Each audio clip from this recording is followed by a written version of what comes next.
Hey guys, what's happening?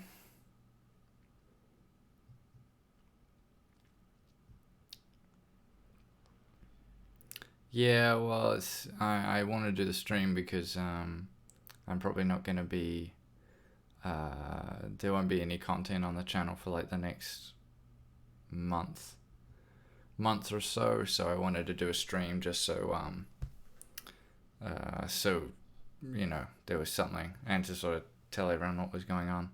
And we wanted to, as all the Ryzen stuff happened, and I didn't really get to talk about it a huge amount, so it's kind of what I wanted to do. Anyways, let me know if the audio and everything's okay. If I need to go louder or anything.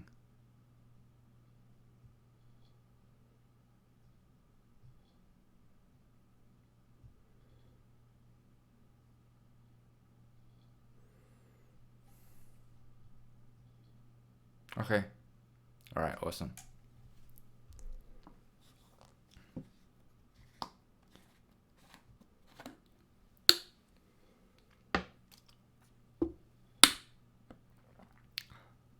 Wow, 1-3 giveaways.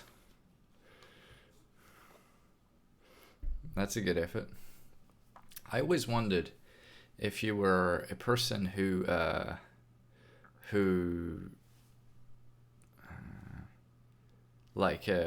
entered like all the giveaways they could or everything else.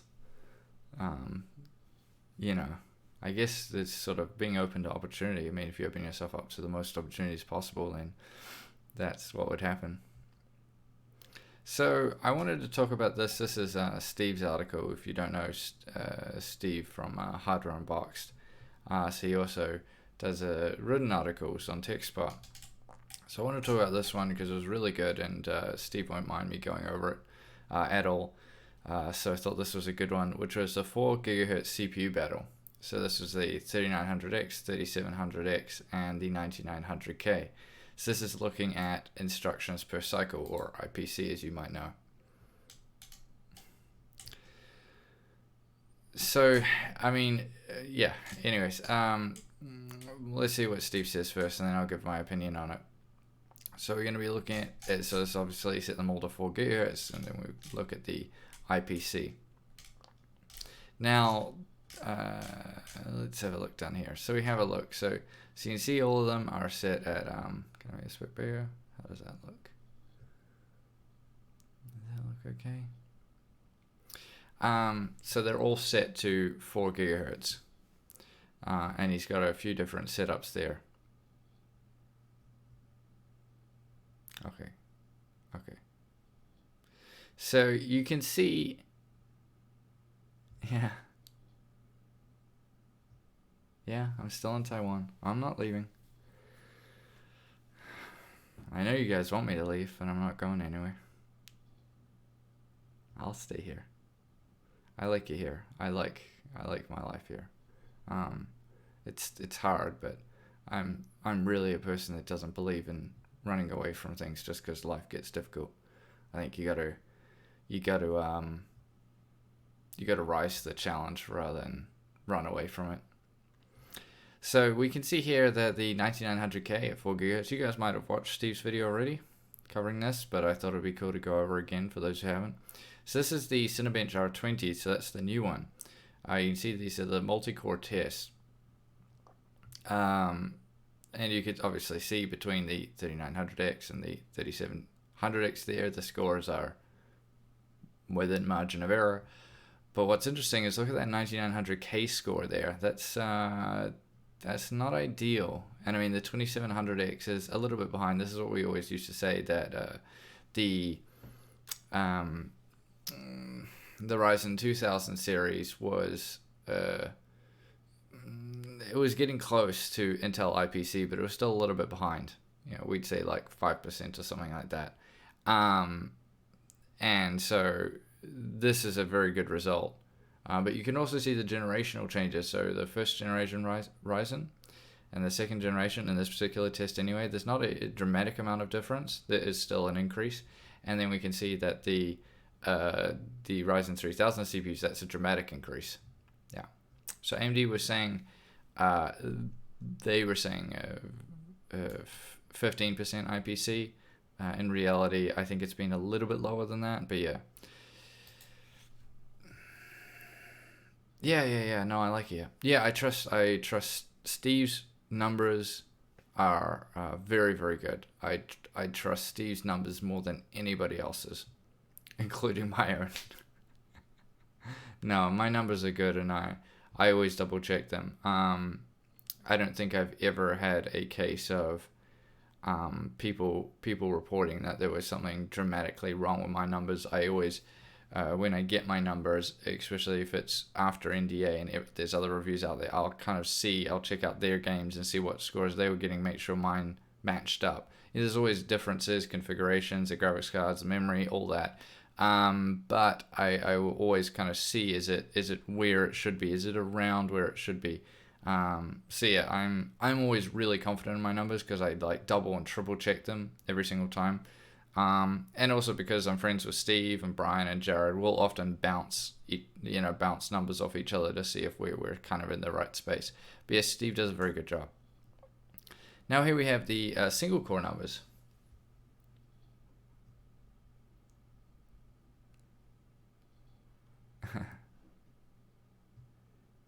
Your heart is okay. My heart is okay. Yeah, I'm alright. So here's this is looking at the single core. We can see once again same layout, everything at 4 gigahertz. Similar results once again. This sort of follows what we saw with the multi-core results, which is to be expected. Yeah, this is looking pretty good. Yeah, I'm okay. I'm just a bit tired right now. I'll explain why in a bit. I just wanted people to come in and we could talk a little bit. Yeah. Hi. Yeah, it's cool having everyone from all over the world. I got on 4.2 on my 2700X stable. It was a pain though, dialed back, not necessary. Yeah, I mean, for multi-core stuff, that'll be a little bit better. Because they go to about 4.05, I think, all core a lot of the time. They kind of like to sit around there. Generally, it depends on which one you get. But I mean, then again, they'll go up to 4.35 on a single core. So I need. yeah, it's definitely not a huge amount. So we have V-Ray. We're seeing here once again. This is going to follow generally a similar trend. You'll see that the 9900K IPC wise is sort of sitting between the Ryzen 2000 and Ryzen 3000. So there's a little bit, that's sort of a trend you'll see. Not always, as you can see with this. Yeah, well, this Corona one's about the same, although the 9900K is a bit closer to the Ryzen 3000 CPU. See the 3700X there, that's about within the margin of error. So yeah, 3700X, great CPU. Yeah. Then let's look at the games. And now this is where it gets interesting. So you can see these are all synthetics, all this productivity. Okay, so these numbers are fine. There's nothing wrong with these numbers. They make sense and they line up with what a lot of us would expect from everything we've been told and everything on paper. Now we see a little bit of a difference here when it comes to the games. So this can be for, whoops, okay, there we go. This can be for a lot of reasons here, but the 9900K is still coming out on top. So it's a really good thing, like to see that it's not just, you can't base everything off synthetics. Now this difference here is not dramatic. You're seeing between the, well, I guess 10 frames, 11 frames there between the 3700X 9900K. That's a decent difference there, and the 1% low as well. But between the 3900X, there's not a huge amount there. So yeah, this is an interesting one, but I mean, that's just Battlefield. Let's have a look at Far Cry New Dawn. And this one's following a similar trend. I did actually watch Steve's video already, so I am aware of this. And we can see that there is a difference here as well in favor of the 9900K. This can be for a This can be for a lot of reasons. I think Steve will talk about it at the end, and then I'll sort of see, because I don't want to just rehash what he's saying.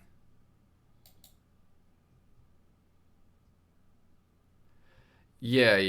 There's a lot of factors at play here. I'll talk about that at the end. I'll just go over the numbers first. So we see Total War 3 Kingdoms here. This is a lot closer together. We're seeing only 3 frames in it. That's, Andy, this is not. But even when we go down to the 1700X, there's not much variance here. There's not much going on. So maybe we skip over that one a little bit. World War Z, this is looking a bit more. So this is a bit more what we'd expect. There's about there's 3 frames in it at the top, and then about 8, about 11 from the 3700X to 9900K. So that's kind of that's the exact same amount as Battlefield as well. It was about 11 frames. So this is also interesting in the way it's going like that. World of Tanks, very, very close between the 3900X. You can actually see the 1% lows were identical for the 3700X and 9900K. That's a good one to look at, good metric to look at. I was actually higher on the 3900X. That's interesting. Yeah. I'm in my new place now. Yeah. I'll give you guys an update in a minute. I just wanted to cover this article.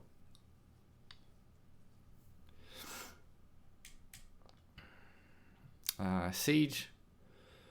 This is all looking pretty standard to me. About the numbers I would expect. Yeah, about 250. I run the 9900K, and my Siege runs at about 250, 1080p. So yeah. And this is talking about memory bandwidth, the cache bandwidth. Let's see what Steve said in his wrap up here. So Steve wrote, AMD has taken a big step forward with the 3rd gen Ryzen. We knew that from the moment the first tested 3700X and 3900X were expecting good things after AMD claimed a 15% uptick in IPC performance at Computex prior to launch. Our take is that they weren't exaggerating, with cores and clock speeds at parity with the 3900X provided an 18% improvement over the 2700X in Cinebench's multi-core test and 13% for the single-core test. We also saw a 13% improvement in V-Ray and 16% in Corona. So this is good to see. Steve goes on to write, you can't really use games for measuring IPC gains, but they're still interesting to look at for clock-to-clock comparisons. One obvious issue with games is that they're not always CPU bound, and even when they are, the degree to which they are CPU bound can vary. For example, we saw minor performance gains in Rainbow Six Siege and Total War 3 Kingdoms, but in these 2 titles we were heavily GPU bound. The 3900X was 13% faster than the 2700X when testing with World of Tanks, World War Z, and Battlefield 5, and even more significant 20% performance improvement in Far Cry New Dawn. Eventually we may look at adding Skylake X processors to this kind of testing, though we might wait for a 3rd gen Threadripper to arrive before getting into that comparison. So that would definitely be pretty interesting. Let's see on. I want to see what the current pricing is in America, because I haven't really had apparently none of those pages exist. Okay. These ones work? There we go. Okay. So 3600X at 200. 3600 I should say at 200. 3900X sitting at 248. 9600K at 250. Okay, so these two are just completely the same price now. That's interesting. 2600X now down to 150. It's a good deal. Very good deal actually. 3700X here at 448. 2700X at 250. Okay, so not bad. Yeah, not bad on the pricing front. So yeah, this is a good article. I suggest you go and read it. If you want to go over it in more detail, Steve writes these are very good articles over on TechSpot. Of course, you can check out Steve's channel as well, Hardware Unboxed on YouTube. How am I? I'm very good.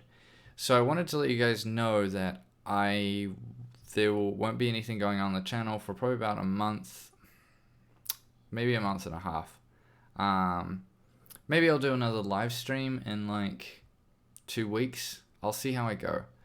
I'm not entirely sure what's going to be happening at this stage, but I'm going away briefly from Taiwan, and then I'll be coming back. I just need to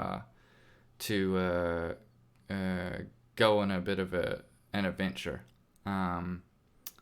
So I just need to sort of get out and do something, because I sort of thought about it. Aside from moving here to Taiwan, when I think about my life, I feel like I haven't done as much as I should have. You know, when you kind of like think back on the years, and you kind of just almost did the same thing for so many years. And right now I have the opportunity to go somewhere else for a month, and so that's what my plan is. But yeah, everything else with me personally, I found a place to stay.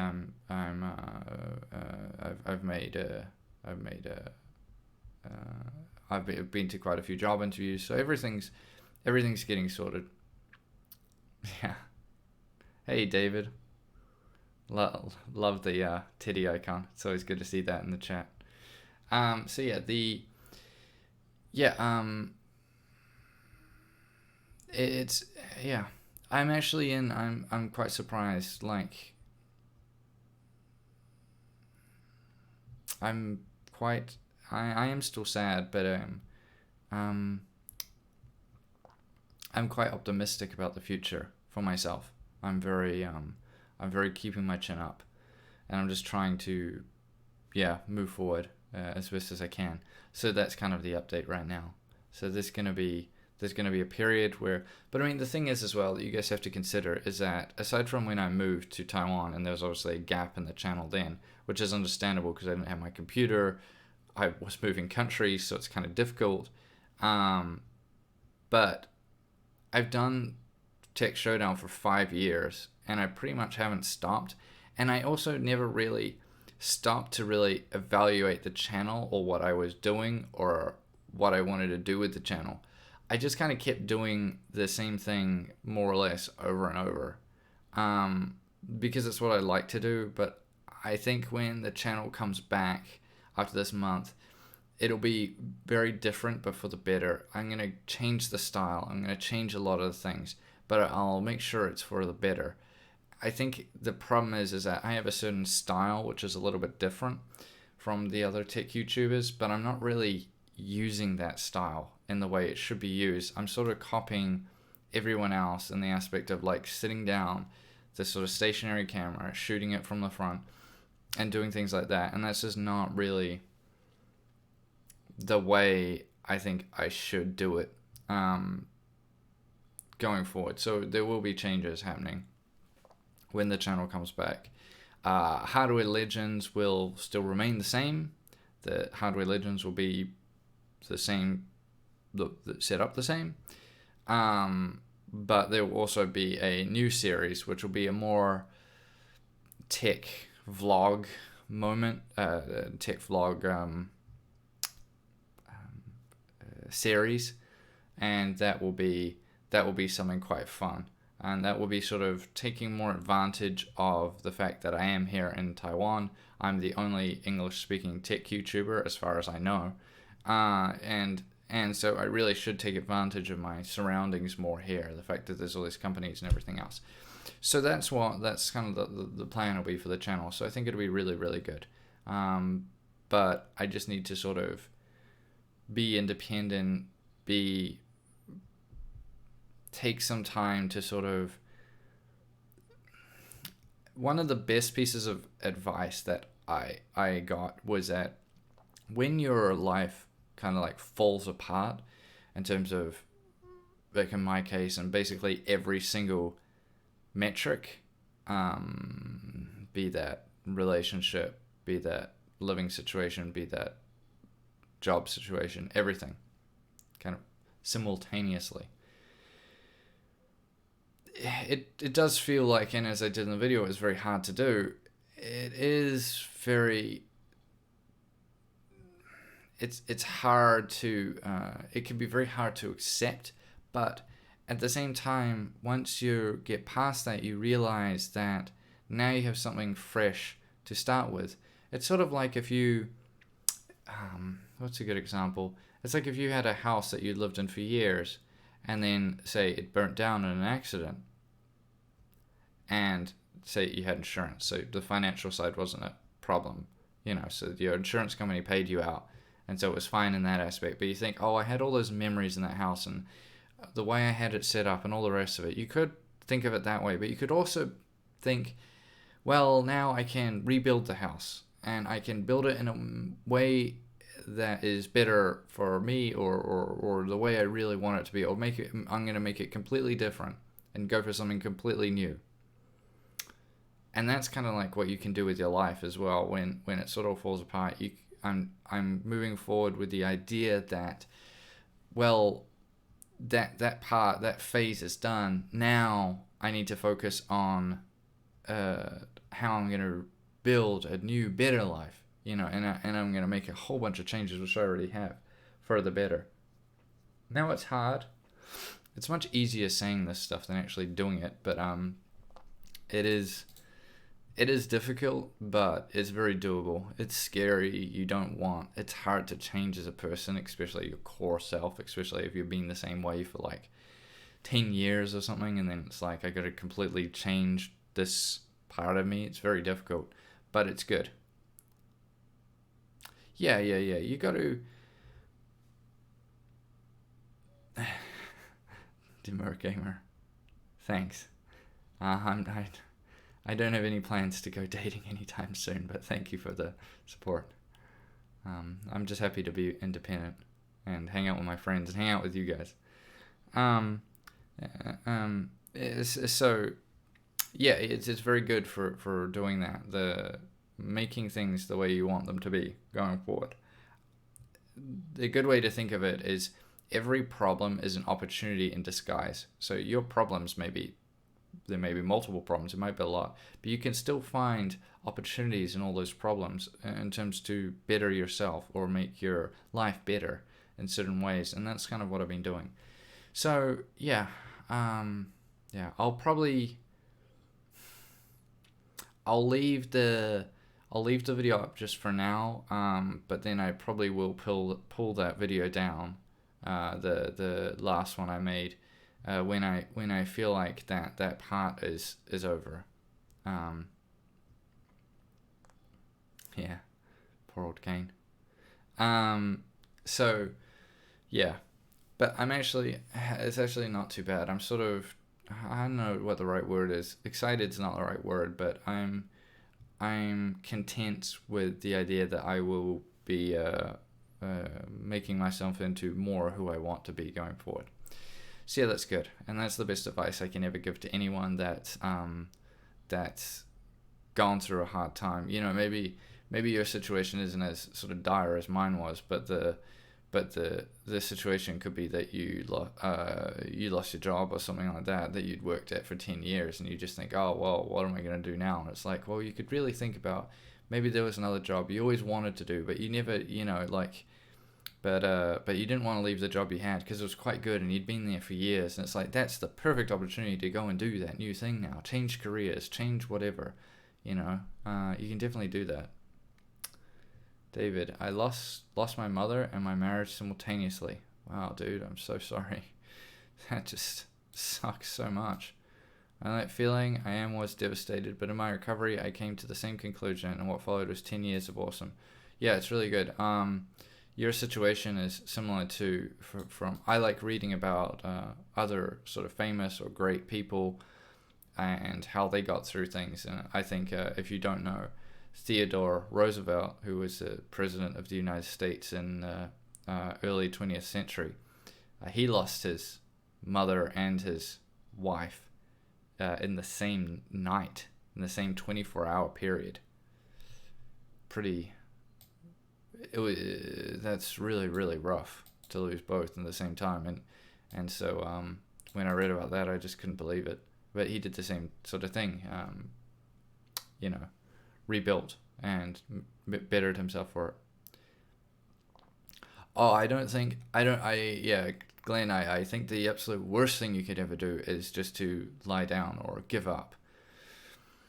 The thing is, what if someone came to you and they said, think of the man you want to be, and I promise you can be that man. And you're like, oh wow, really? What do I have to do? And they gave you this huge list of things to do, and it's really a hard list. It's like a really hard list. But they say, if you do all these things, you can be that person. But you have to figure out what person you want to be first. And the thing is, you can be whatever you want to be if you're given the opportunities, and most people living in a Western country do have opportunities open to them, so you can be that person. You just have to go out and take it and make it a reality. And it's not going to be easy. It'll be the hardest thing you ever do, but you got to go and do it, or else you will not be the man you want to be, and then you might be resentful. So if you only lay down, then that'll be your reality, and it's not an easy one to accept, and that's not one that I accept for myself either. And it's hard, like it's really hard. So if you think trying to do it and you think, Jesus, this is hard, it's like, yeah, but the point is because it's hard, the payoff is so much better when you do achieve it. So yeah, you can't stand still. Worst thing you can do. Yeah, I will focus on the channel. I just kind of need time to, basically, I just need to take time to step back from the channel, to take a step back from my life in general, and then kind of have a good look at where everything's going and where I want it to be. And then when I come back in a month to Taiwan, then I can really make those changes happen, because I really haven't taken much time to really step back and look at my life in terms of the whole overview of it and the channel and everything else. I really just need to evaluate everything and then make changes where they need to be made, even if they're difficult, and then go from there. And so that's what I need. I just need some time to gain perspective on certain things and evaluate certain things. Yeah. So that's enough out of me anyways. I just wanted to give you guys a bit of an update of what was going on there.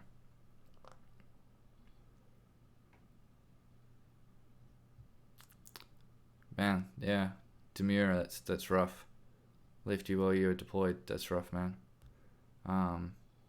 Yeah. Good job though for the service and that. It's really important, and I think it's a good thing for the rest of your life. You can know that you did something much bigger than yourself as well. But it's a sad situation. But now you're happily remarried. That's great. Yeah, that's really good. Did I receive AMD samples? They were going to be shipped to me, but given my situation, I told AMD to hold them. So they're like the reviewer's kit is usually kind of like a large box they send you, and that has all the CPUs and motherboards and everything else, memory. They had that all ready to go, but because of my situation, because I was moving and everything else in my life, I don't want to do it just for the sake of doing it, like doing a Ryzen review. I just don't want to do it for the sake of just doing it. I want to make it my own way. I want to make it as best as I can, and so you guys enjoy it. And so I told them, look, I will do the Ryzen 3000 reviews, but it'll probably be in like a month or two. I just need some time. And so that's the plan, really.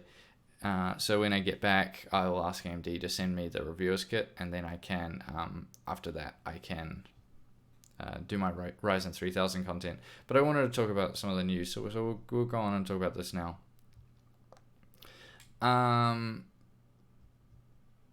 Yeah, it'll still be interesting. Yeah, I mean, one of my most popular Ryzen 2000 videos came out, or Ryzen 1000, I can't even remember, came out like a while out. They'd been out for a while. It wasn't the initial content. It was doing update videos, And the other thing is,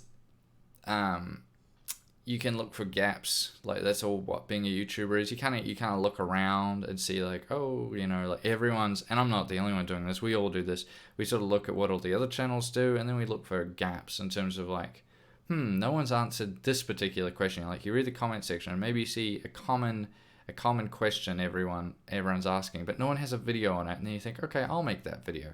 And that's kind of what I like to do. Which is why sometimes I have kind of random videos that are like kind of specific, and you think like, oh, who's this aimed towards? But it's because it's a common thing that people ask. So this is a good one. So from WCCF Tech by Hassan. AMD Ryzen overtakes Intel Core CPUs market share in major Asia Pacific markets, highest CPU share in 5 years. So this is good to see. I mean, I'm gonna be real. It's like, I'm not surprised. So if you do not know, as they say in the start of the article, Germany was showing that AMD had overtaken Intel for a while now, and now it's looking like that's also the case over here in Asia.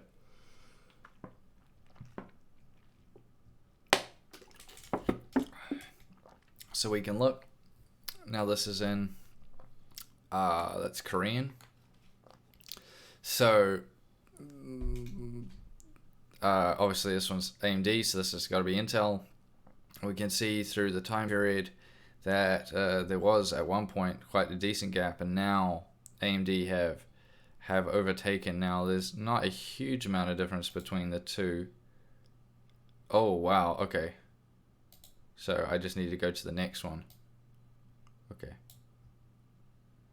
Oh wow, okay, so that's quite the dramatic.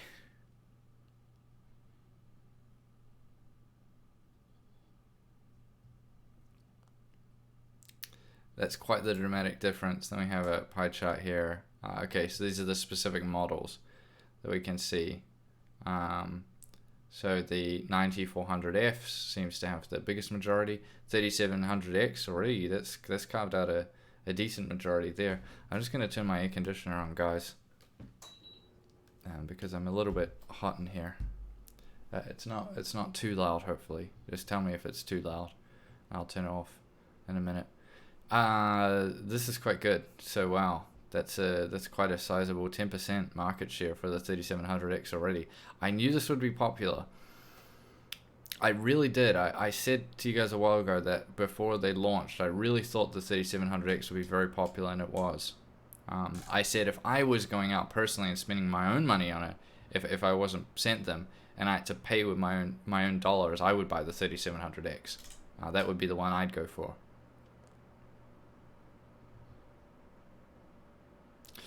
Yeah, it's still set up from my previous place, but I don't have my own apartment anymore, so I'm living with other people now, so I can't.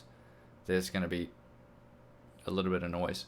But I mean, it's a new place, it's a new room, it's new everything. I need time to set up. So my settings all my audio settings are just from my old apartment. So once I get back, I'll get everything dialed in better. It's just for right now. Yeah. Because I didn't want to go through that, because I got to, I fly out today. So, I don't have a huge amount of time. I just wanted to make this before I go. So there was something up and people knew kind of what was going on. Yeah, so since launch, AMD Ryzen 7 3700X has attributed 10.34% sales. 3600 is at 8.23, 2600 7.5, 3900X at about almost 5%, and 2200G at 3%. 9400 was at 14.55. That's surprising. I'm actually very surprised, but the 9400 is that high. Does that surprise you guys? Seems high to me. 9700K at 9%, and 9900K at only 4%. This I kind of expect, because the 9900K is just too expensive. I mean, it's powerful. It's the 9900K is no joke, but yeah. Sure. Yeah, that's changing though. Oh wow, so we can see, make this, whoops, how do I, okay, that's good enough. So we can see here the actual market share for Intel and AMD. This is of the 15th of July. I believe this is, let me double check this. I believe this is like worldwide market share.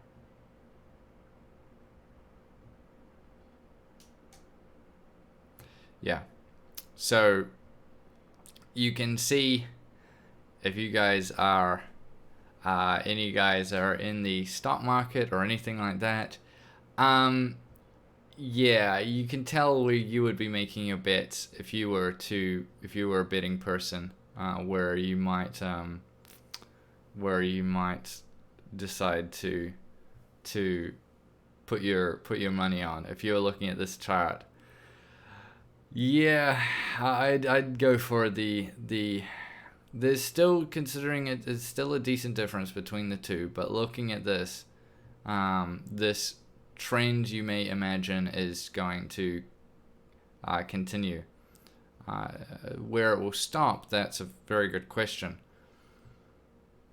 I think well, Intel still does a lot in the enterprise markets, the OEM markets. Like grandma goes and buys a Dell PC or something. That's almost always Intel.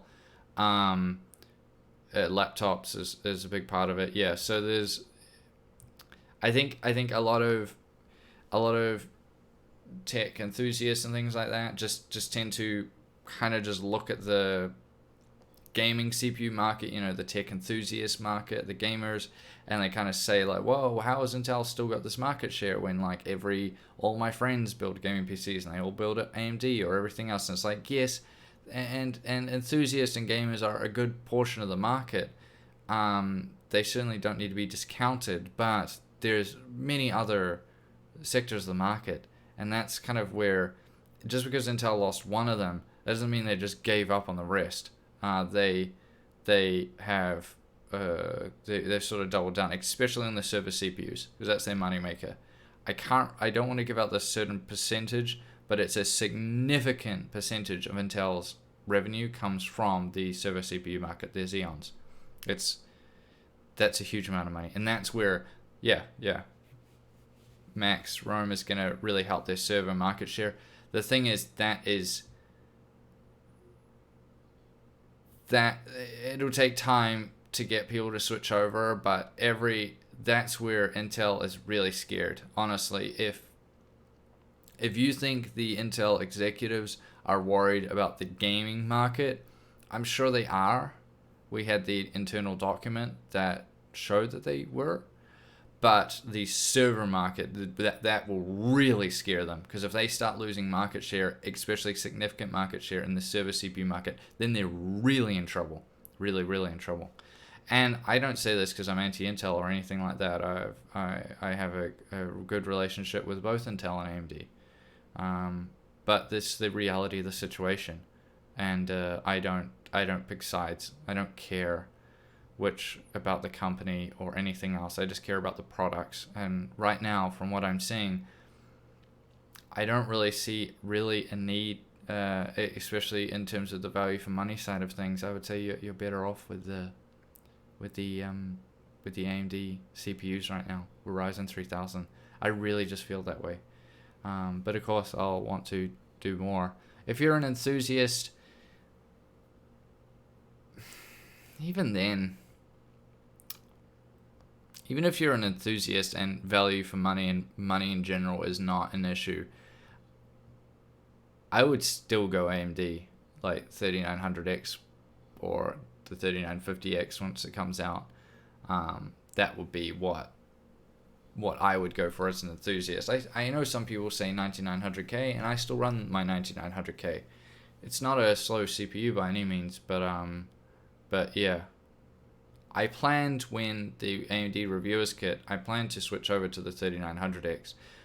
Even though maybe the gaming performance may be slightly less than the 9900K, the productivity performance is so much better that I would much rather use that than the 9900K, because that's more important to me, because I don't really play a huge amount of games these days, and when I do play games, I have a 4K screen, so CPU power is less of an issue. It's more just GPU power. See, this is good from for AMD. So let's talk about Intel. We're going about 41 minutes now. Okay, we'll talk about Intel a little bit since we've done two stories about AMD, 2 articles about AMD, because they are not just laying down, they are doing things as well. So Intel's 10th gen Comet Lake desktop CPU liner allegedly leaks out. The i9 10900, I guess, 10900KF flagship, 10 cores, 20 threads, 5.2 GHz boost at 500 US. So that's obviously a big daddy to go up against the 3900X.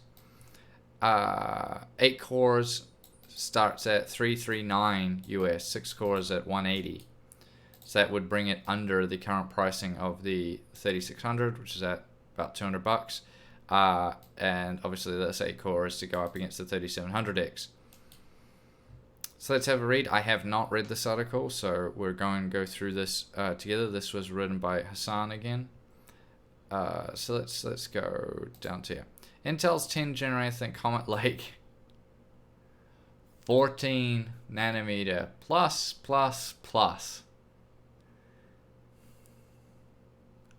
Oh, is this fake? Is this fake? I was unaware.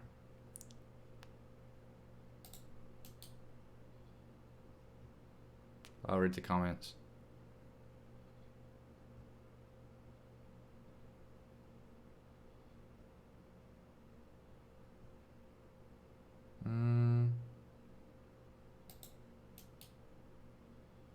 I don't see any comments saying it's fake. Okay, it was confirmed by gaming. Okay, yeah. Okay, we'll skip that one then. I believe this one this one has a roadmap. Okay, maybe this wasn't accurate. I've been so busy lately, I haven't been able to watch YouTube, so we won't. Okay, yeah, we won't bother with that then. Okay, that's not a problem.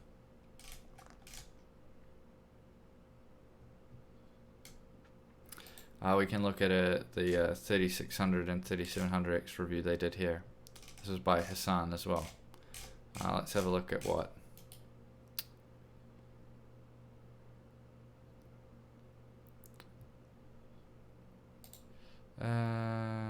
CPU performance test.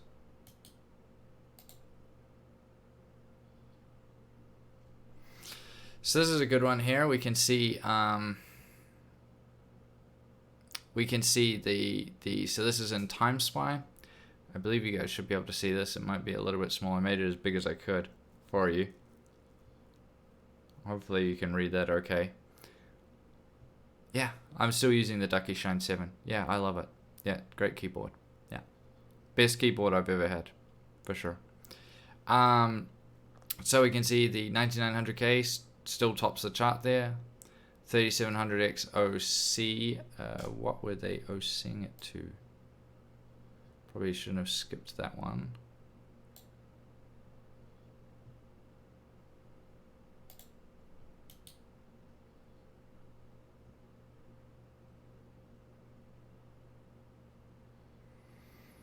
$3600 went to, okay, so the 3600 was 4.3 across all cores at 1.35. That's not bad. 3600 went to 4.225 at 1.37. Okay, that's not very. That's good under that 3700X though.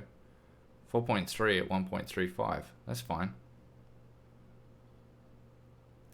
I'm not sure. You'd have to watch Steve's video on it. So a little bit. These overclocks are fine. Yeah. Anyway, so let's have a look here. So 9900K tops the list. 3700X does a good job. We can look. Let's just not pay attention to these overclock numbers. let's just look at the stock numbers, because most people don't overclock it. You guys might, but most people don't. When we look at the 3700X compared to the 2700X, that is quite the considerable uplift. Yeah, that is not to be laughed at. But then look at down the list, when you look at something like the 3600X compared to the 8700K. I mean, that's a considerable difference there for the 3600X. Yeah, that's really quite good for the 3600X. So that's good to see. This is Firestrike. So this is the CPU performance in Firestrike. Once again, similar story, but the 3700X looks a little bit closer there. Quite the drop down to the 2700X, and once again we see the 3600 compared to the 3600X there compared to the 8700K. That's still a good win for that 3600X. So to be fair, the 8700K is not overclocked, and the 8700K will overclock better than the 3600X. It is a better overclocking CPU. You can usually get them, I don't know, like you should be able to get 5 gigahertz out of an 8700K if you know what you're doing and you got a good cooler on it.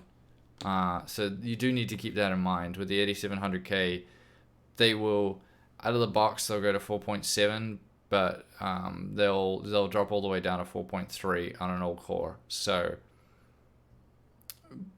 the 3600X, as you can see, can be overclocked, and it does have a decent uptick there, but I would say with that 8700K, all cores at 5 gigahertz, it would probably be above the 3600X. That's in my experience. Yeah.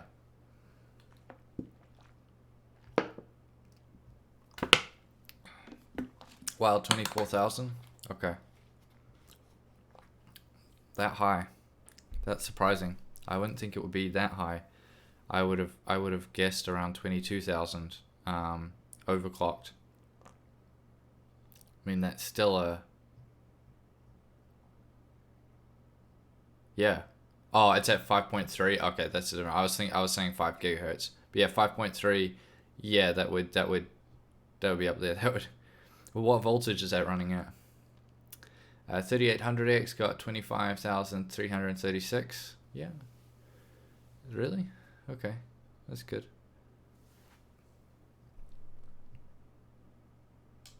Yeah, we discussed the 10th gen Intel leaks being fake. I'm sorry for that. I never want to bring you guys fake information. I saw the article there, and I've been so busy I haven't been able to watch YouTube, and I haven't been able to watch even with the Ryzen 3000 content, I literally only watched Steve, Brian, and Jared, and that was it. I just haven't had the time to watch anybody else. I kind of just watched that, saw what those 3 guys say, because they're my 3 closest tech YouTuber friends, and yeah.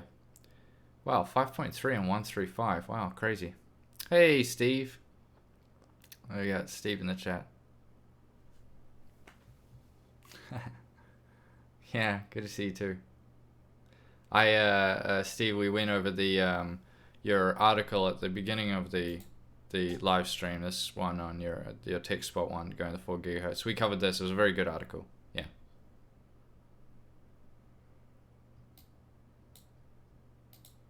Then we're just going over this one. 5 gigahertz at 1.25. Wow.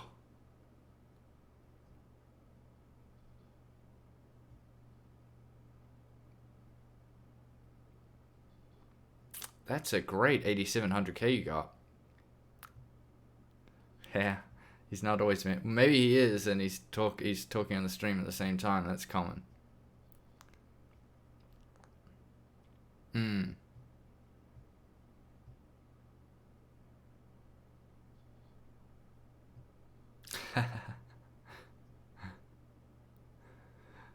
So we have the rendering times here. Now remember that this is the lower number is better. You know, so we can see down the bottom there, 3700X does a good job beating the 9900K, especially when it's OC'd. That's a very good score there. The 3600X, even at stock speeds, is doing pretty good. But when it was OC'd, it was matching the 2700X. That's good to see. I didn't think that was... that's quite impressive. And then you see the 8700K really starts to sort of fall behind a little bit here. But again, that would have been going down to 4.3 gigahertz in that scenario. So if you set it to 5 gigahertz, again, I imagine it would be much, much closer to the 3600X, if not above it. So yeah.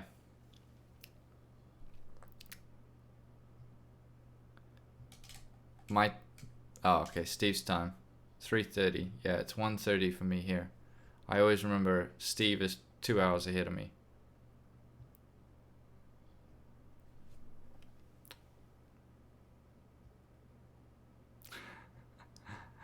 So we have here Cinebench R20. This is what we went over in Steve's article over on TechSpot. So 5,145 for the 3700X overclocked. So that's the 3700X is at 4.3 gigahertz, I believe it was. What was it? 4.35, around there.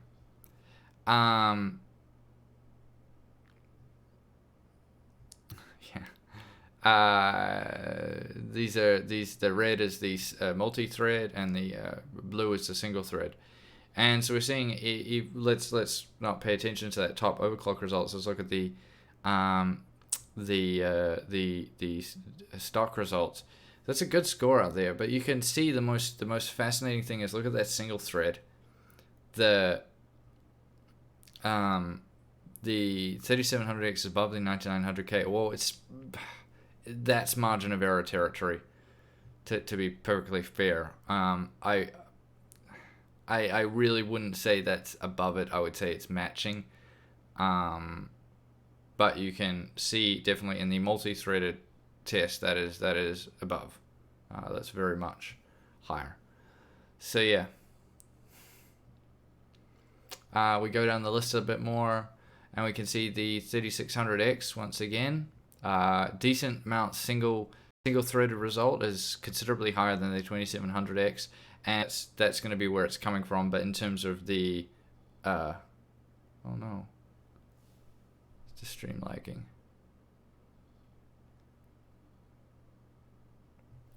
In terms of the CPUs themselves, that's a very good deal.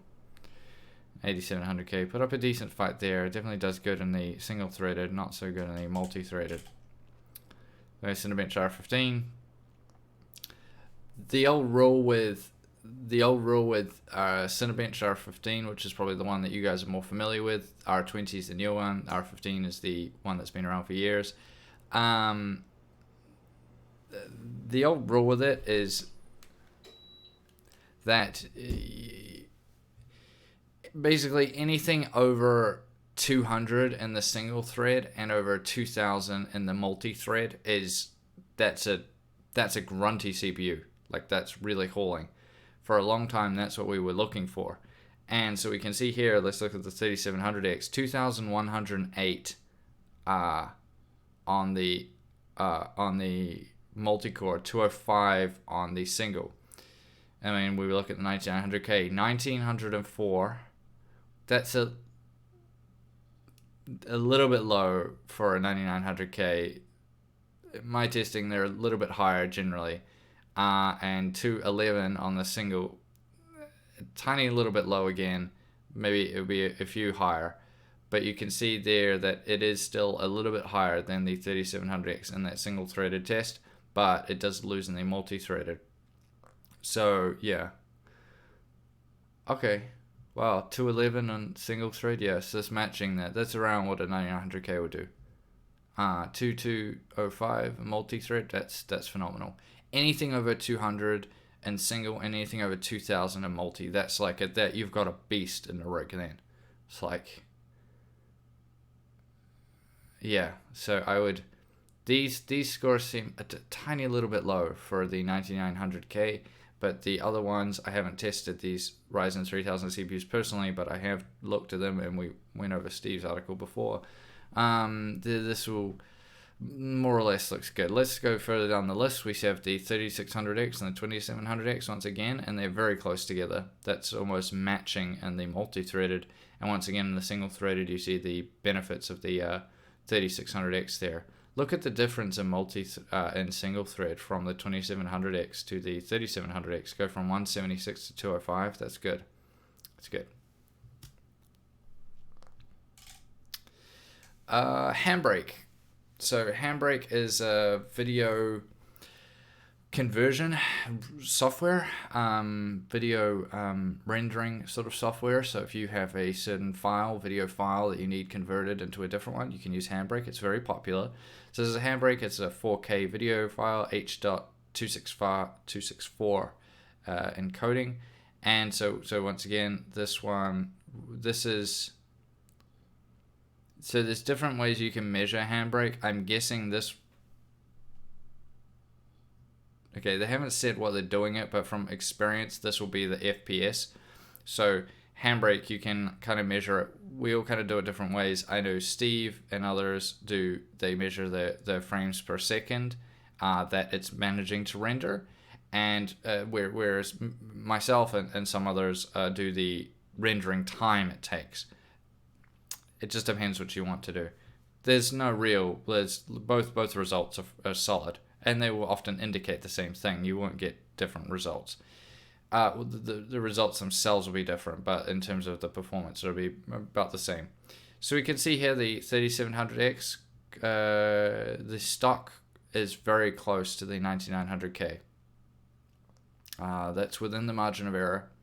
So those two are kind of neck and neck in terms of the productivity. The 3600X actually beats the 2700X, which is actually quite phenomenal, given that given the core differences between them, the core count differences. That's actually phenomenal for a productivity test like this. The 80 and the 3600X there just smokes the 8700K. Maybe that's too strong a word, but it definitely beats it. And very good results here compared to the first generation Ryzen's, the 1800X and 1700X. That's a very good result. Man, that 3600X just does not muck around, does it? These are not only the OC results. There's the stock results too.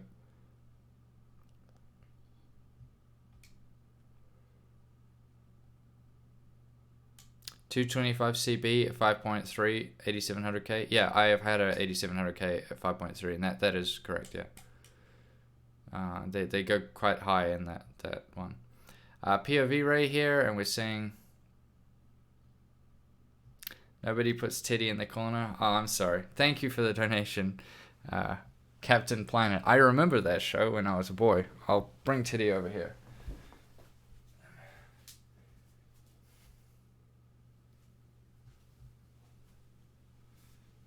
Thank you for that donation. It means a lot to me. All you guys that joined Teddy's Super Cool Club. Like, it really, like, nothing uplifted me more than seeing those people join it. Like David, you can see you get the little Teddy icon. It's really good. I want to be able to give back to you guys more.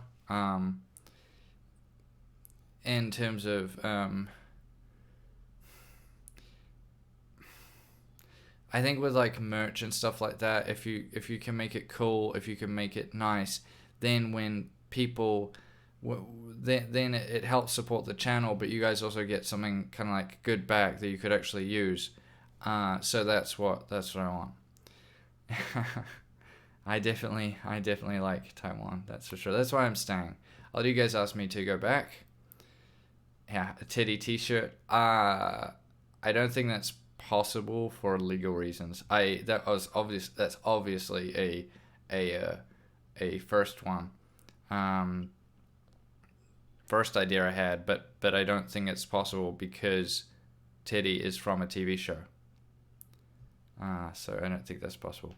So yeah, POV Ray here, we're seeing that the 9900K kind of runs away with it. 3600X does good. 3600 does good. But yeah, the 9900K does very good in that one. These are all synthetics. Let's jump through Let's see what it does in games. So Ashes are the benchmark here. Those are some strange results. The 8086K came first. Okay, so that's a little bit weird. Let's look at Battlefield 5. That's a bit more of a standard game we can use here. Okay, 30. Do you know why Ryzen can't achieve 5 gigahertz?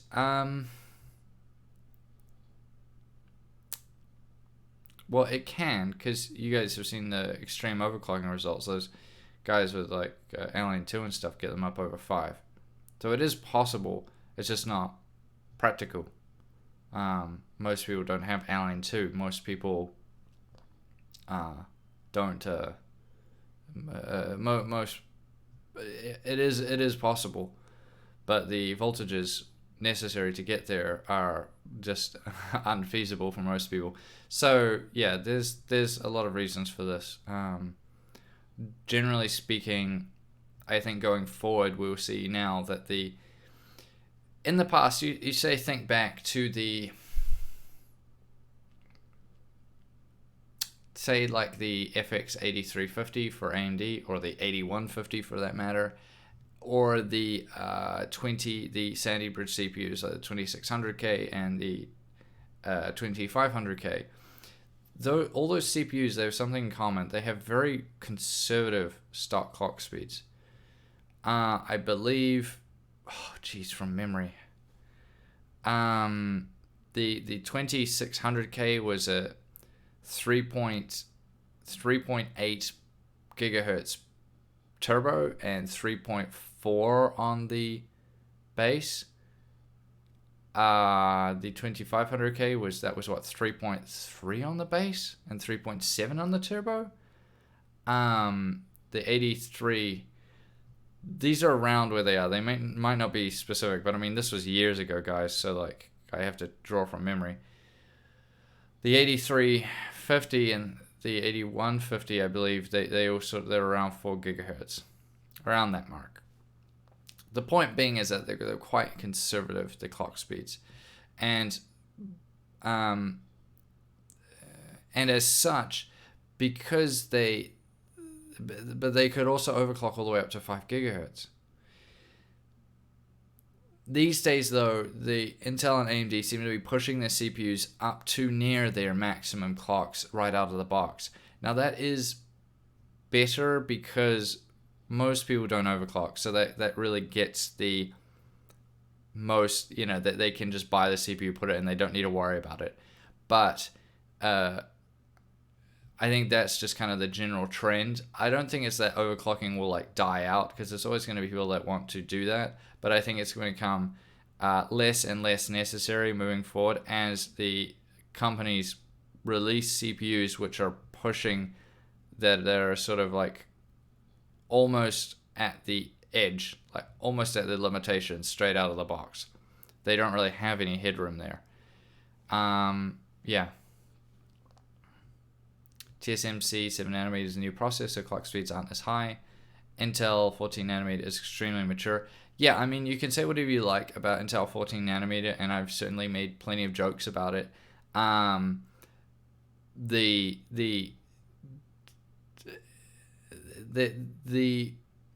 how would I put it?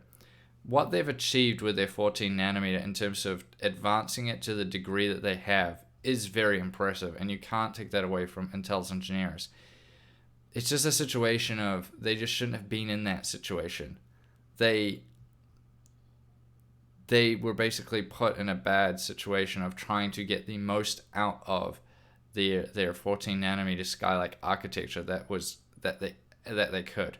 They had to get as much out of it as they possibly could, and they did an impressive job. The point is, they should have been on 10nm by now. They should have been on 10nm last year, but it's certainly now, this year. They certainly should have been there.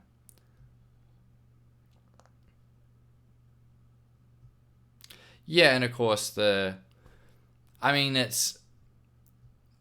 when I did the clock speeds are only a certain part of it. I mean, if you go back and you watch my Hardware Legends on the FX 9590, that was a 5 gigahertz AMD CPU. But you compare what that does now, compared to a say like a 2700X, which is vastly lower clock speeds, and the 2700X just kills it. Like it's not even close. It's like 1,000 CB higher on Cinebench. It's like it blows it out of the water. But the clock speeds are lower, obviously, on the 2700X. So I do see a lot of people tend to like tunnel focus on clock speeds, and it's not a good idea. Scotty, I have heard that 7nm, 10nm can't get the Halo 5 GHz reasonably. Could be why Intel hasn't put out 10nm yet. Can't get the 5 GHz that the people want from them. I honestly don't think it's that. I really don't, because as Bryant said, if Intel made 10 nanometer CPUs that were at 4.5 gigahertz were beating their 5 gigahertz 9900K, for example, then people will just know. Like people, especially gamers, are better and better versed in the technology now, and they're getting better and better every year in terms of their knowledge, and so I think it really wouldn't matter.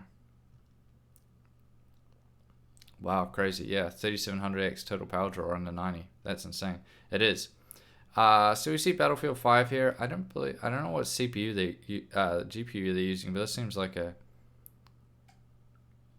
Oh, this is... So they were testing at 1440p. Okay, so I'm wondering why these were so close at the top. I thought they might have been using... That's an interesting choice. So because they're doing they're testing at 1440p, you have a situation that they're all hitting their cap at the top. They're all just being GPU bound at the top. So we can't really draw a huge amount from these results because they're all maxing at the top. Wow, Mass Effect Andromeda? I dropped that benchmark a long time ago. Shadow. Okay, this is looking a little... It's not... Like, people will game at 1440p, obviously. But, yeah. Reese, hey dude. When to put the water cooler on my 3900X, the factory cooler stuck to it like glue and pulled it out, and the motherboard bent almost every pin. Then I spent the next 2 hours bending it back. It's fixed. Yeah, yeah, that's right. You do the twist and pull. We've all done it once. Don't feel bad. We've all done it. I've done it. Everyone's done it. It even catches the most experienced tech YouTubers. Everyone's done it. But yeah, the old trick is twist and pull. Or just keep twisting until it comes off. But yeah, you don't ever want to just pull. Luckily, when I did it, it didn't bend any of the pins. But that you're lucky that you bent them all back. And it's still working. Yeah, that would have been an absolute tragedy if one of the pins had broken off. Oh boy, that would have been a tragedy. David, it's a good point though. I know everyone tests at 1080, but if you're playing 1080 and you're not a pro gamer, spend some CPU money on a new monitor. Sure. I mean, it's just courtesy for us to test everything at 1080p. Steve says bash on a hard surface to get it off. Yep, that's a great advice. You could also, you know, spray the whole thing with WD-40, and that would probably make it all come off easier. Anyway, the most people game at 1080p, so it makes sense for us reviewers to test the games mainly at 1080p. But also there's an idea, most people know that 1440p and 4K gamers are going to be all about the GPU. You know, like, for them, the CPU power is less important than outright GPU power. So those guys, while they may still want to pay attention to 1440p results, and they're certainly good ones to keep in, I think it's good to have 1440p. 4K results for a CPU testing is just pointless. But 1440p still has its place. the 1080p results are very popular, especially now that a lot of people who upgrade monitors are going from 1080p to like a 1080p 60 hertz monitor to a 1080p like 144 hertz or 120 hertz or maybe higher. That they're switching over to high refresh rate rather than going up in resolution. This can also be to do with pricing, but if they're just gaming, that's kind of, especially if they're doing FPS gaming, that's going to be more beneficial for them. With the people that do more productivity stuff like me, I'm happy to just use a 4K 60 hertz monitor. It's not that I particularly like gaming at 4K, it's that I need the screen real estate for productivity reasons. Is that you, Steve? No, it's a fake Steve. Hey Kev, you back in NZ, mate? Nope, I'm not going back to New Zealand. I'm going away for a month today. I need to leave in an hour. So I will be gone for a month, and then I will return to Taiwan and build a life here. I'm committed to staying here. I like it here. I'm not a person that thinks you should run away from problems or anything like that. I'm not technically, you could say, well, you're going away for a month, so that's kind of running away from any problems, and I could understand that, but it's more like I'm still going to come back, and I've basically resolved all the problems I needed to resolve here in terms of living situation, the job side of it, everything else. That's all being addressed. So done all that. I just need to take a break. I need to clear my head, and I need to sort of get new perspectives on things. Take a step back from my life. Look at where it is. Look at where it's heading. Look at what I want from it, and then come back to Taiwan and then make it happen. And I just need some time to do that. And I feel like if I get out of Taiwan, get into a new place, new country, then I can, then I can do that. So that's what I plan on doing. Yeah. It's not so much I'm not going on a holiday. For one, I don't feel like I don't deserve a holiday. It's an adventure. I'm gonna be backpacking, so I'm not going on a holiday in the traditional sense of like a vacation. I'm going on an adventure to challenge myself and gain new insights, make myself a better person. And so that's what I'm doing. Yeah, Steve says safe travels. Yeah, thanks, Steve. Great guy. I'll keep talking to you while I'm over there. I don't know why. I know, but why? I don't know. I feel like I need every anti-aliasing option available at times 16. I'm going for a walkabout. Well, I'm not an Aborigine, but it kind of essentially what it is, I suppose. The thing is, I've never done. I kind of have done backpacking before, but not really. Oh no, I have, but I've never done it by myself. I did it with someone else. So this will be my first time backpacking by myself in a country I've never been to before. So yeah, it'll be good. Yeah. There's no. You guys know what I'm getting at. I may do live streams. I'll just have to see how things go. I'm just gonna play it by ear. The thing is, I have no plans. Before when I've been to different countries, I've always sort of planned out my trips. This time I have no plans. I'm just gonna literally land. Where are you going? It's really funny. It took this long for you guys to ask. So I'm going to Vietnam, which is very close to Taiwan. So a very cheap place to travel to as well. So I just basically looked at where I wanted to go. The real Steve Burke.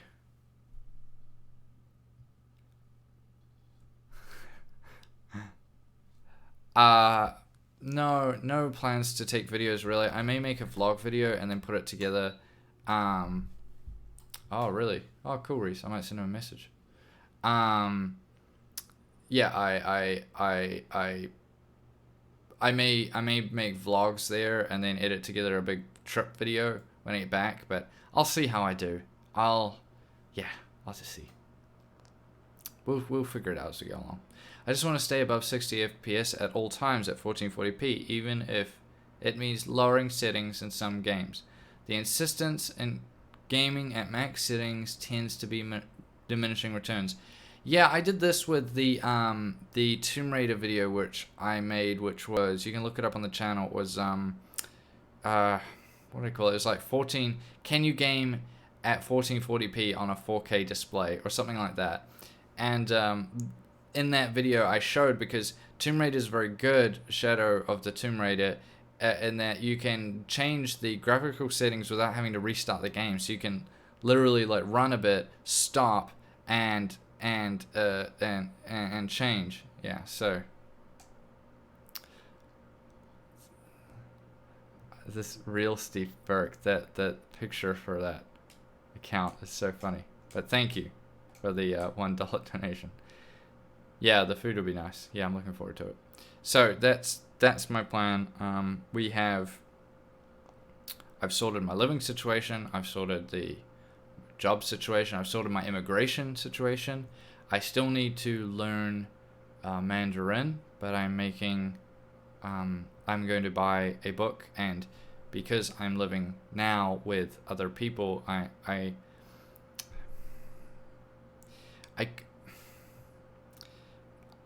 just didn't want to be by myself. I thought it would be bad, so I wanted to live with other people. I thought it would be better for me personally. And I've never lived with other people before. I mean, I've lived with my partner, but I never lived with what you might say strangers. So, yeah.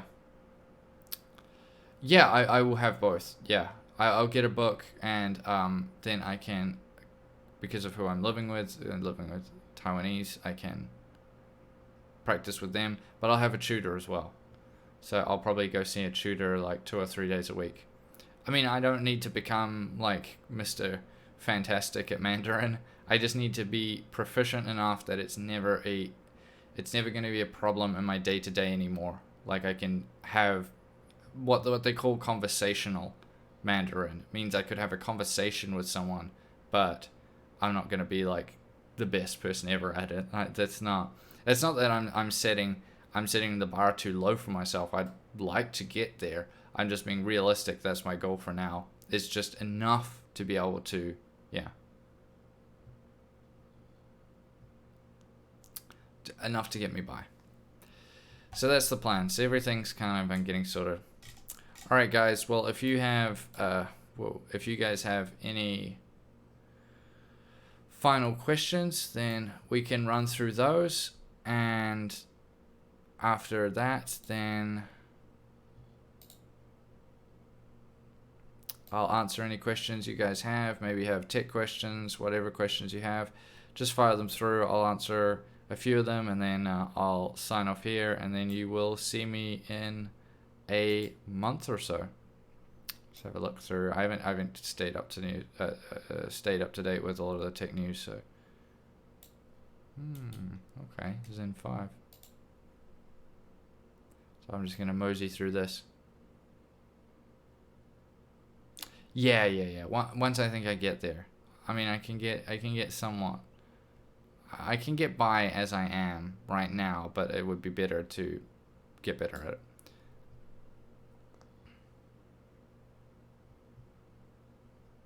I will. I'll be eating a lot over there. I actually if you guys had, all my friends said that I was too skinny, and I had to go for my health check the other day, like a what do you call it, like a physical examination, and they told me that I've lost too much weight.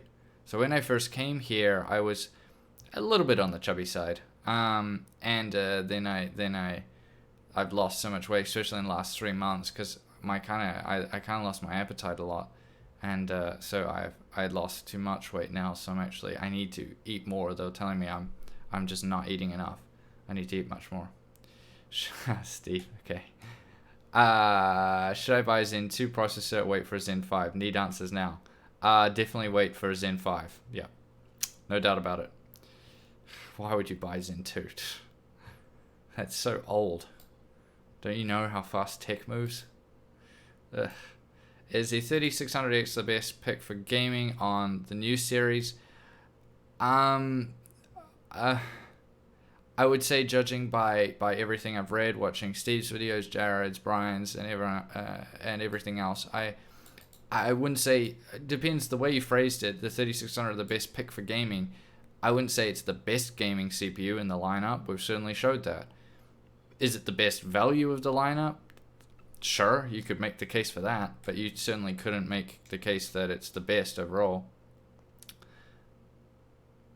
You can have some of my weight. Promise I'll share.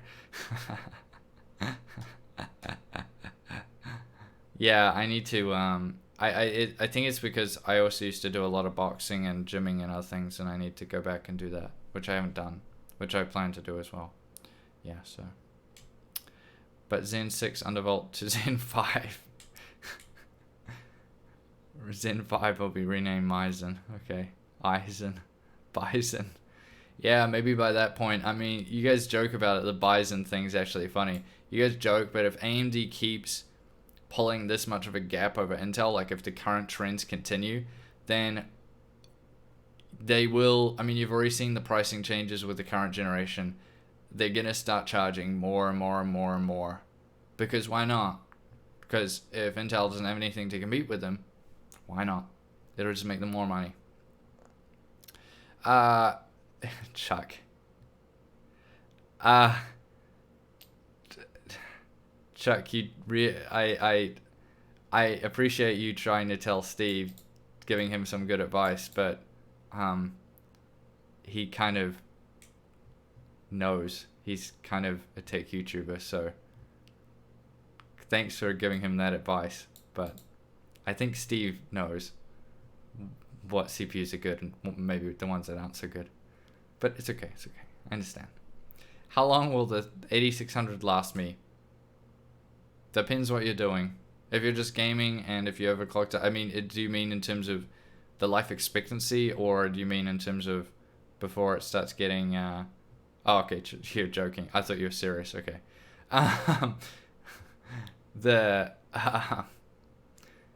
Yeah, I'm sure the 8600K, if you overclock it as well, get a good cooler on there, that'll do you for a good while.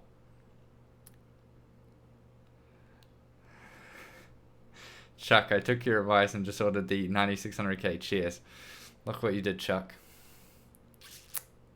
I wouldn't have.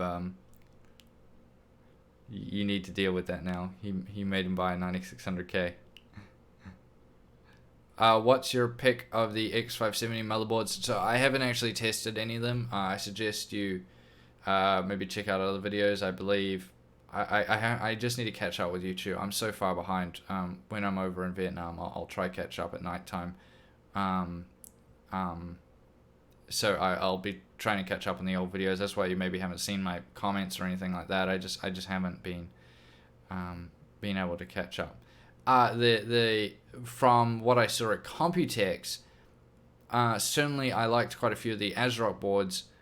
Personally, the X570 Tai Chi, I believe Brian just reviewed the X570 Tai Chi, so you can check out Brian from Tech Yes City. You can go watch Brian's video.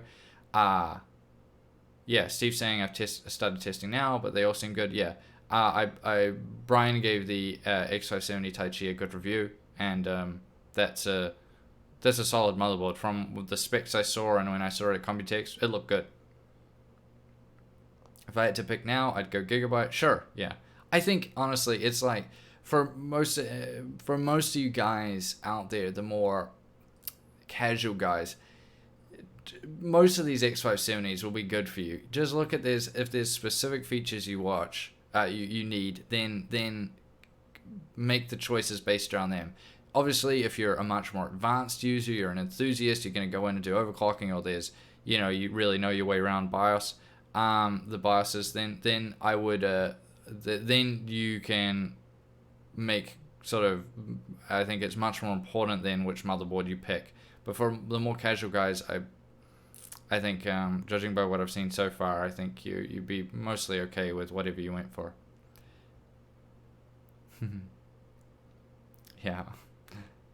Seems like a big upgrade from X470s.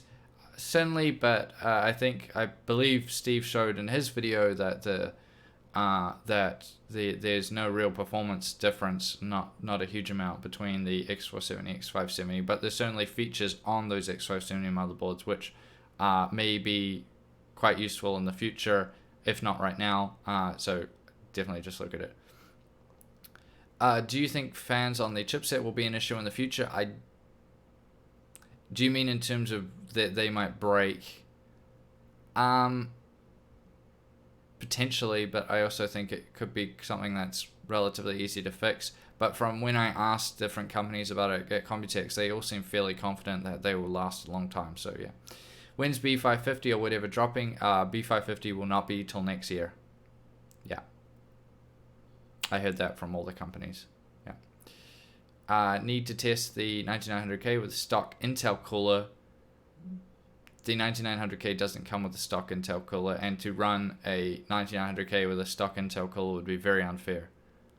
It would throttle itself. It wouldn't melt it. It would just throttle. It would be very unfair. Yeah. The main issue with the 300 and 400 series right now is BIOS support, but I expect that will improve in the next coming weeks. Sure. Yeah. Yeah. Steve's right there. And I mean X570 from my friends I've spoken to, like Steve and others, and what I've been reading online. There's obviously BIOS issues still going on. The engineers I spoke to at different companies at Computex, they said that the first few months of Ryzen 3000 and X570 to expect a lot of, not a lot, but expect issues. And then they'll slowly get them worked out. So that's something to keep in mind as well.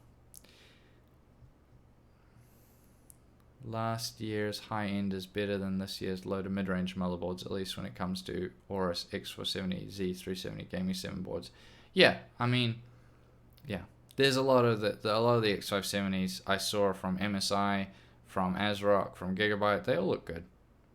Probably the best one I saw, the ASRock X570 Aqua was a very impressive motherboard. The MSI Godlike, that was impressive as well. Obviously, those are very super expensive motherboards, aimed at the enthusiast market, but they were still very impressive.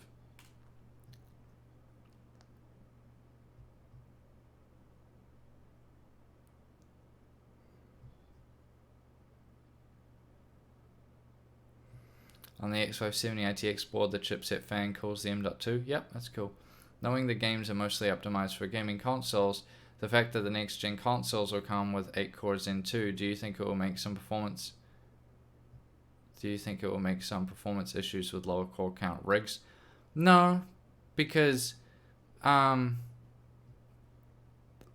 mean, look at what the current consoles run. They're running 8 core CPUs. The PlayStation, they're already running 8 cores. It's not going to be an issue. I really don't think it will be an issue. So yeah, I wouldn't worry about that. Custom Jaguar chips, yeah, but they're still 8 cores.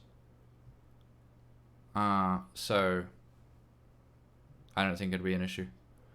I think it'll be fine. Yeah. AMD Zen 5 next gen core for Ryzen Threadripper EPYC CPUs confirmed through Chief Architect's profile. Chief Architect for Zen 2 and Zen 5. Zen 5 is post 2020. Zen 5 was confirmed to be in development by AMD a while ago, and their slides during Zen Plus launch has once again been confirmed by the Chief Architect. Yeah, so this is what we would expect. Yeah, the Aqua is $1,000. Well, it's $999, and there's only 999 being made. Oh, those, yeah, they're not made to be good value. They're made for enthusiasts. I mean, the Aqua is a very special motherboard in that it's a limited run, and the Godlike will also. I don't believe the Godlike is. It's not the same limited run in terms of they've set the number, but they don't run them. This may be wrong, but they don't run them. They don't sell them for a long time, as far as I'm aware. I may be wrong about that. There's something keeps telling me that someone told me that they would only be selling them for a certain amount of time. Yeah.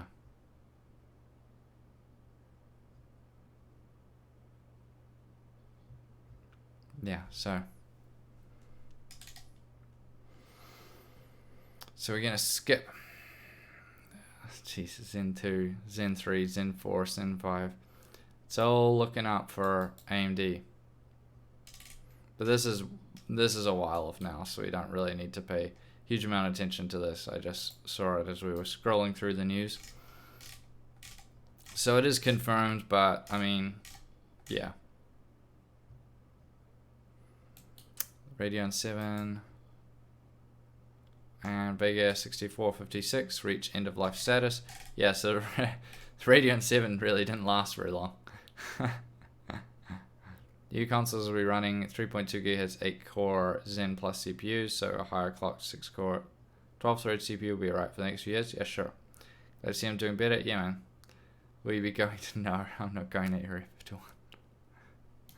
You should go and look at the meme Elon Musk posted today. It was really funny. It really cracked me up. All right, guys. Well, that's gonna round us out for now. I'm glad you guys came and tuned in. Any last questions, fire them through. Otherwise, I need to get prepared.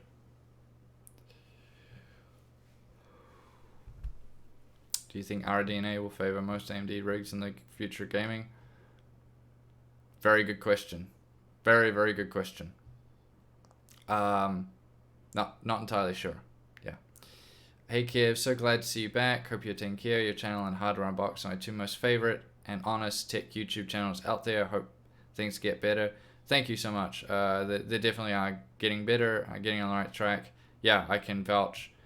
Well, Steve can vouch for me, and I can vouch for him because we always double check. If I get funny numbers, I always ask Steve, and maybe he might ask me about something as well. You know, so we're always kind of talking, and especially with testing certain things and bouncing things off each other. So it's very good like that. So I do work close. Steve's the closest tech YouTuber that I have, you know, the person I'm closest to. So yeah, thanks Steve. Yeah, no, I appreciate it, and I appreciate all you guys coming in here. Yeah, thanks. So as I said, if you wanna support the channel, you can always just share my videos, especially the Hardware Legends ones. That I really appreciate that. That will probably be the first video I do when I get back. Will be a Hardware Legends one. I've got a great idea, and that will be what I'll do. And then we'll probably jump into some Ryzen 3000 content. If you want to financially support the channel and also become super cool, then there's you'll see on the channel as well. There's you can see it on my Twitter too. There's a link there, and it's to join Teddy's Super Cool Club. And then when you join that, you get an icon of Teddy next to your name, and there's a few other, you can use different. When I do streams like this, you can use different little emoticons and things like that. So I did that, but I will do something. Yeah. So like what David, you have the little Teddy, which is cool. I thought it was cute. So yeah, that's when you join Teddy's Super Cool Club. That's what you get. But totally up to you guys if you want to support me that way. It's just a way to help support the channel. And after my last video went up, so many of you guys joined, and that really I really appreciate that, like more than you could ever know. So yeah, it was a very good motivator thing for me to keep doing the channel and to make it as good as I can, because I want to live up to your guys' standards. So that's when I come back and the channel restarts, that will be my number one priority, will be to make the channel as good as I possibly can make it. It's all right guys, so thank you all for tuning in. I appreciate it, and I will see you guys in a month, and then we'll be bouncing back with more great content for you guys. So yeah, I appreciate you tuning in here today, and I'll see you guys in a bit.